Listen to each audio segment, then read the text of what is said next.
తర్వాత చాలామంది జాయిన్ అవ్వడం జరిగింది. మా తర్వాతను ఇక్కడ అంతా కూడా ఇంకా అలా నెక్స్ట్ దాని తర్వాత అలా జాయిన్ అవ్వడం స్టార్ట్ అయింది.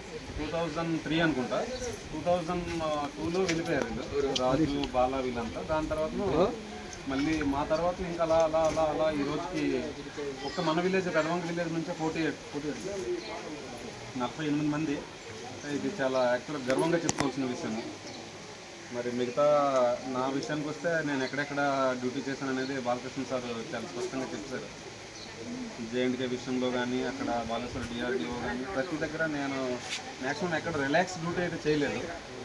మాది అంటే ఇందులో చాలా రకాలు, పెద్ద మహాసముద్రం ఆర్మీ కోసం. ఇప్పుడు చెప్పుకుంటే ఇంకా 4 రోజులు ఇక్కడే కూర్చున్నా సరే ఏం గతం అవుతుంది దానికోసం. ఎలా చెప్పుకుంటే చెప్పుకున్నా సరే.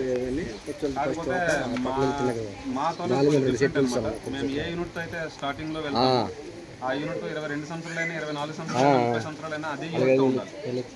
అంటే యాక్చువల్గా ఇప్పటి వరకు ఈ నాకున్న ఏజ్తో పోల్చుకుంటే నేను ఇంటి దగ్గర తక్కువ ఉన్నా, మా యూనిట్లో ఎక్కువ ఉన్నాను. మా అంతా ఆర్మీ దీంతోనే నా సర్వంతా కూడా అక్కడికే వెళ్ళిపోయింది. రిలాక్స్ డ్యూటీ అనేది ఇంతవరకు చేయలేదు ఈ రోజు వరకు కూడా. ఇప్పటికీ కూడా నాకు కూర్చొని నాకు తెలుసు, నేను ఇప్పటికీ ఉన్న ఎన్నో కాల్స్ యూనిట్ నుంచి ఇప్పటికీ కూడా అది ఇది ఏదైనా వర్క్ ఉన్నా, ఇంకా వేరే డౌట్స్ ఏమైనా ఉన్నా సరే చాలా రకాలుగా కాల్స్ ఇవన్నీ వస్తుంటాయి. బట్ ఓకే, ఫైనల్గా ఒకటి చెప్పాలనుకున్నాను. మరి లాస్ట్కి మా నాన్నగారిని కోల్పోయాం. నాన్న లేరు. నాన్న ఉంటే ఆయనకి యాక్చువల్గా కంప్లీట్గా ఇదంతా కూడా ఆయనకి అంకితము. ఆయన ఒక్కరు ఉండుంటే నాకంతా కూడా ఇదే భగవంతుడు ఉంచలేకపోయాడు, తీసుకెళ్ళిపోయాడు.